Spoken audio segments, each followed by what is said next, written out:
Thank you din. Cute and cute. Alam niyo, The Barkads, napakaswerte ko nitong araw na ito. Siguro ito na po yung pa-birthday sa akin. Sa August 1 po ay ako ay magiging 70 years old at si Raisa po ang parang ang gift sa akin. Yes? Tandaan po natin si Lola. Malapit na po yung birthday niya. Yes. Happy birthday to you. Happy birthday to you. Happy birthday, happy birthday. Happy birthday to you.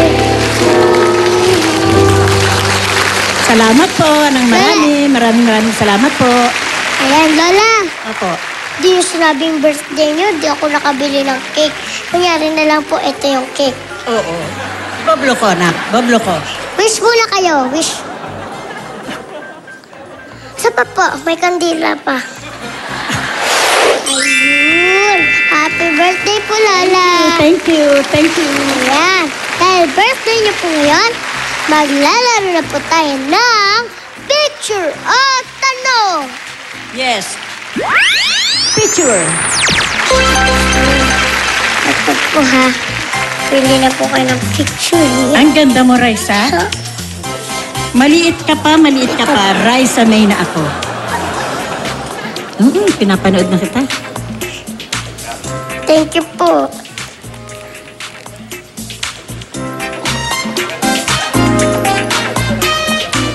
Lola, sabihin ko lang po. Ito Ayoko po kasing makita nila eh. Dapat po tayong dalawa. Ating dalawa lang. Para po posing savings. 1, 2, 3. Ha! Oh!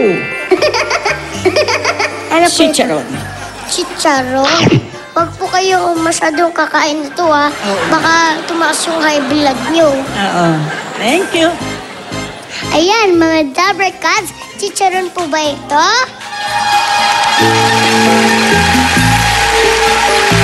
At dahil po dyan, meron po kayong papremyo. Pili po kayo. Ayan po. Thank you, Raisa. Welcome, Lola. Meron po kayong 3,000 pesos plus Raisa May pillow. Thank you, Raisa. Thank you. Meron pa po kayong sugar. Sugar pineapple. Meron po ito. Meron flavors. Lahat po masarap at healthy. Meron pa po kayong 3,000 pesos. Thank you, Raisa. Thank you. Happy birthday, Lola ST. Opo, maraming salamat. Pakis po uli. Ayan. Ni-invite Ingat po kita. kayo Gusto ko inviting kita sa birthday. Saan po? Sa Las Piñas. Sa Las Piñas. Para po sa inyo. Sige po. Papakilala ko na po sa inyo yung guest ko ngayon. Magaling po na artista at mahilig din po siyang magkuha ng picture. Mga The Barkads, palakpakan po natin si Kuya Kiso.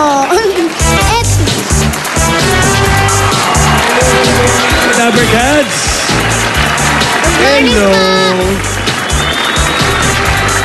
Okay naman, mabango naman. Hello, good morning, Raisa. Morning! Kamusta kayo? Batiin niyo muna po yung mga nasa bahay. Ha? Batiin niyo muna po yung mga nasa bahay. Oh, yung mga nasa mga bahay nila, mga The Barkads natin dyan. Good morning. Good morning din sa mag-ina ko. Hello, good morning sa inyo lahat. May asawa na po kayo? May asawa May na pamilya na ako. May baby ako kasing tanda mo. 9. May baby na kayo! Meron na! Ha? Ilan po? 2. Meron talaga akong, po? Ano pong meron akong pangalan? boy, meron akong girl. Yung girl kasing tanda mo. Pangalan niya Misha. Misha! Ayan o. Ayan, si Sandro Uy, and ang Misha. Ayan ang Bakit mga ang kids laki na ko. po? Laki na, di ba? Malaki pa sa akin. Isipin mo, 21 years old lang ako. Ganyan na.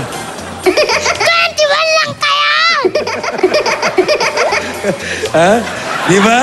Kala ko po Oo. kasi. Naatake 22 naman ako lang sa'yo. kayo. Kala mo 22. Kala mo 22 lang ako? Sige na, pwede na tayo dyan. 21 lang Pasado na pala. tayo dyan. Lulusot na ako dyan. Bakit po Epi ang pangalan nyo? Bakit Epi ang pangalan ko? Galing sa Jeffrey. Eh, yung sister ko, yung ate ko, hindi niya masabi yung Jeffrey nung, ano siya, ang agwat namin, mga 2 years lang eh. So, pag umiiyak ako nung bata, pag sinasabi niya sa mami namin, yung Jeffrey, ang tawag niya sa akin, nagiging Epi. Kaya naging Epi. Oo, ganun po pala yun. Sabi po nila sa akin, maliban sa pag-artista, marami po kayong ginagawa. Naku, ano ba yung nasabi sa'yo? Nag-chismis po ng mga, Ano ba yung nasabi sa'yo? Ha? mga writers po dyan. Ayun po sila, you know. Kaya marami talaga akong ginagawa bilang sa pag-iartista. Writer daw kayo, producer, assistant director. Bakit po ang dami yung ginagawa? Actually, yung assistant director, matagal. Director na ako ngayon. Nagde-direct na ako na ngayon. Director na po kayo! Baka mahulog ako sa Cynthia ko sa Mahulog dyan, ha? Oo, nagde-direct na ako Kasi ngayon. po, Nagpo-produce ako. Gumagawa ako ng kanta. Nagsimula ako, photographer. Ayan. So, marami akong ginagawa. kamusta na po ba si Tito Dolphy? Ayun, nasa langit na. Nasa langit na! Yun. Ando na siya, kasama niya na si God, si Lord, di ba? Namimiss niyo po siya? Ako rin namimiss ko na siya eh.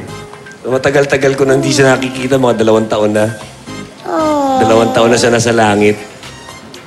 Pero siguro naman na ngayon, siyempre dapat yan, sineselebrate natin ang buhay niya. Pag naaalala natin si Dolphy, alalahanin natin yung mga ginawa niyang pelikula, yung mga kung paano niya tayo pinatawa.